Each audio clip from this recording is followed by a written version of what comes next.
رسوله الكريم بسم الله الرحمن الرحيم میرے محترم بزرگ بھائیوں، سیدنا حضرت عبادہ بن صامت رضی اللہ تعالیٰ عنہ کو ارشاد فرماتے ہیں، نبی کریم صلی اللہ علیہ وآلہ وسلم ایک مرتبہ مسجد میں تشریف لائے اور آپ نے آ کے ارشاد فرمایا، اس کا مفہوم یہ ہے کہ میں تمہیں شب قدر کا تعین بتانے کے لیے آیا تھا کہ فلاں تاریخ کو فلاں رات کو شب قدر ہوگی رمضان کے مہینے میں، لیکن میں نے آ کے دیکھا کہ دو مسلمانوں میں آپس میں جھگڑا ہو رہا ہے، اس کی وجہ سے، اس کی نبوست کی وجہ سے اللہ تبارک و تعالیٰ نے شب قدر کا تعین اٹھا لیا۔ اب اس کو رمضان کے عشرے کی اخیر طاق راتوں میں تلاش کرو۔ دوسری حدیث کا مفہوم ہے پورے رمضان میں تلاش کرو یا اپنی 20 دن میں تلاش کرو۔ تو شب قدر کا تعین اٹھا لیا گیا ایک گناہ کی وجہ سے۔ وہ گناہ کیا ہے؟ آپس کا جھگڑا۔ آج امت اس میں بہت زیادہ مبتلا ہے، آپس کے جھگڑے۔ پیارے آقا حضور نبی کریم صلی اللہ علیہ وسلم نے ارشاد فرمایا، تمہیں نماز، روزہ، صدقہ، اس سے افضل چیز بتاؤں؟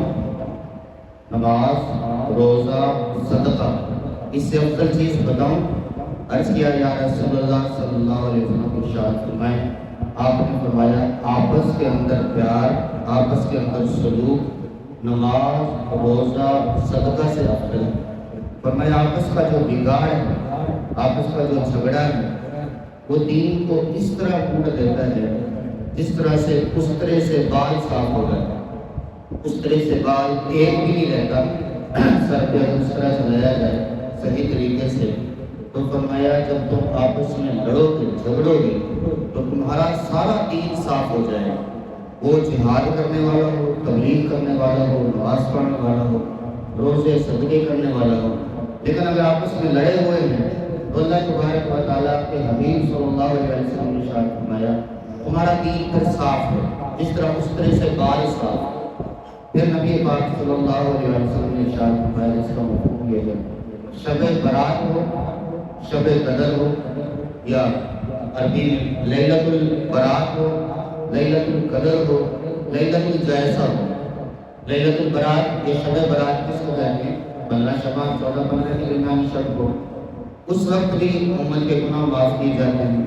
لیلۃ القدر میں بھی معاف کیے جاتے ہیں۔ لیلۃ الجائزہ جو عید کی رات ہوتی ہے، اس لیے علماء فرماتے ہیں جو اعتکاف کرنے والے بندے ہیں ان کو جس وقت چاند نظر آئے اسی وقت پھولوں کے ہاتھ پہن کے گھر میں جانا چاہیے۔ اللہ ہمت دے ان کو، کوشش کرے کہ وہ رات بھی مسجد میں گزارے، صبح جائے۔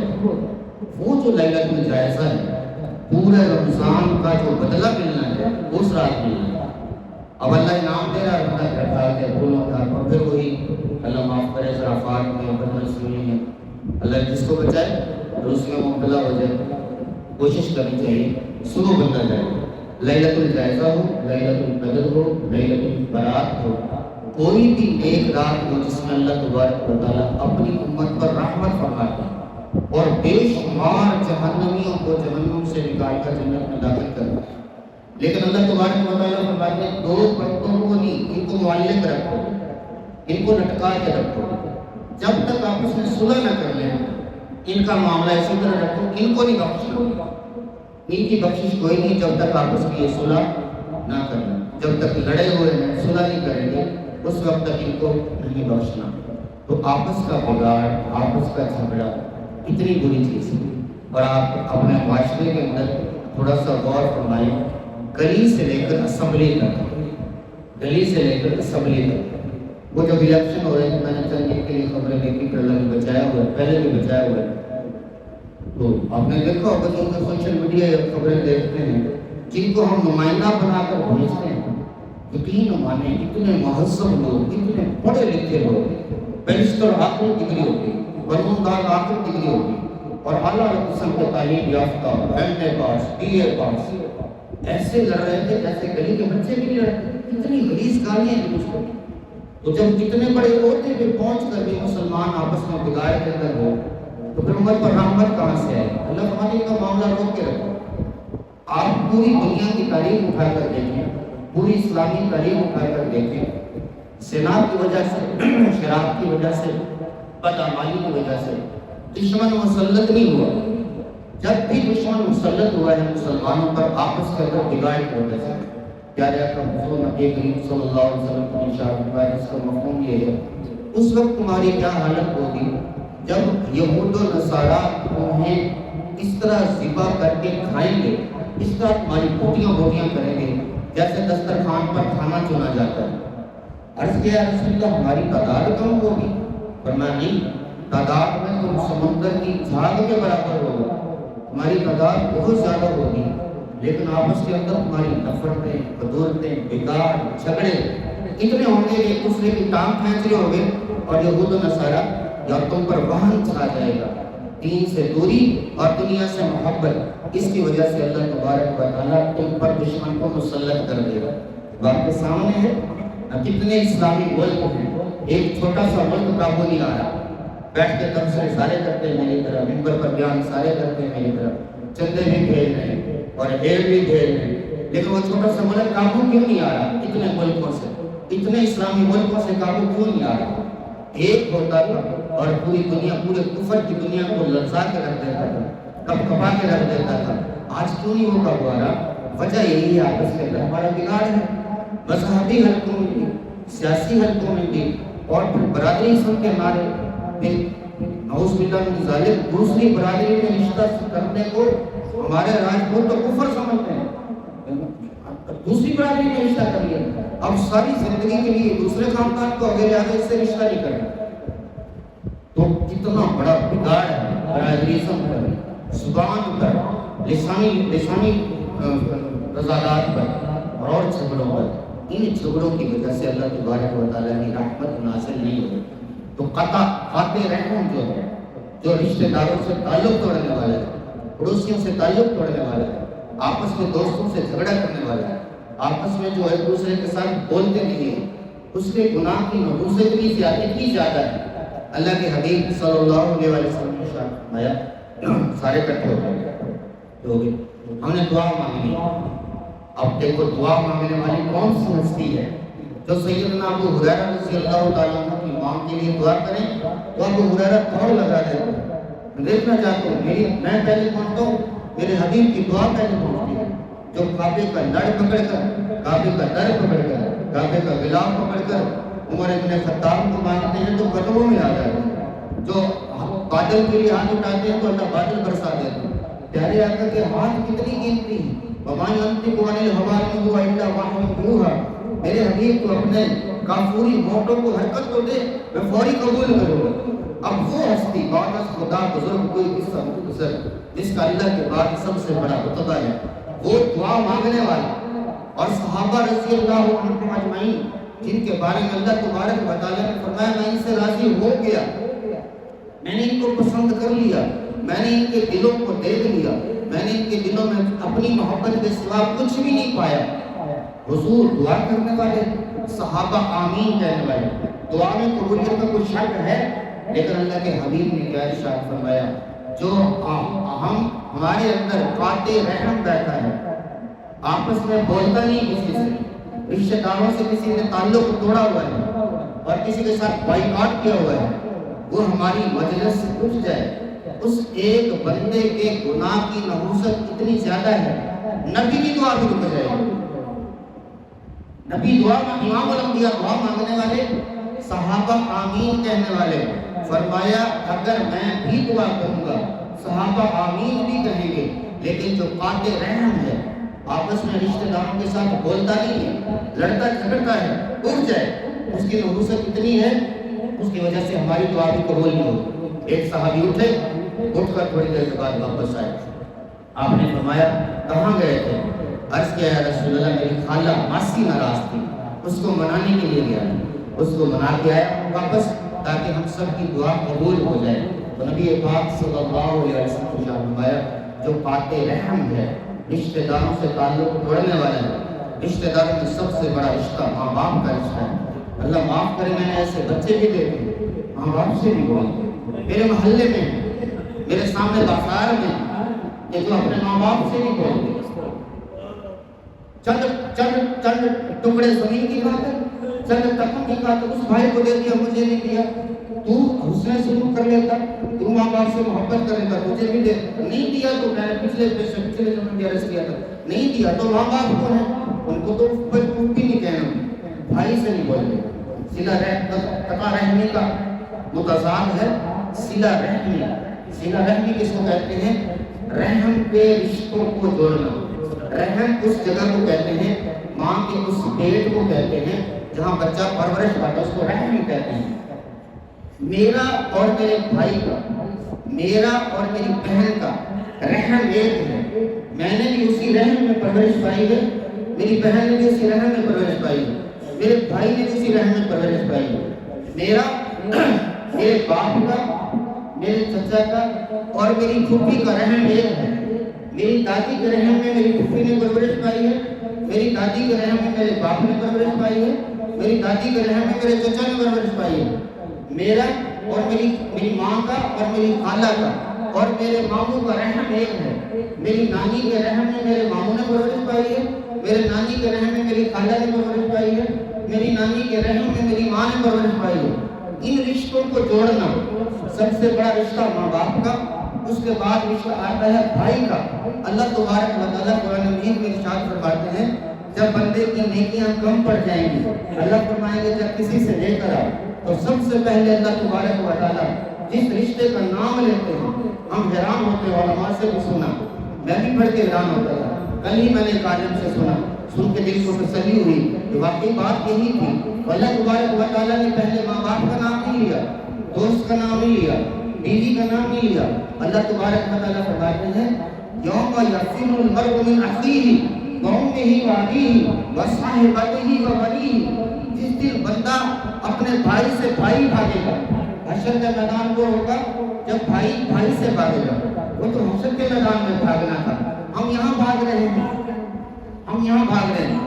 بھائی سیدنا موسیٰ علیہ السلام جب کوہ طور پر گئے، پیچھے سے 5,88,000 بندوں نے بچڑے کی پوجا شروع کر دی، صرف 12,000 سیدنا ہارون علیہ السلام کے ہاتھ پر مسلمان رہے اور تو پکے رہے۔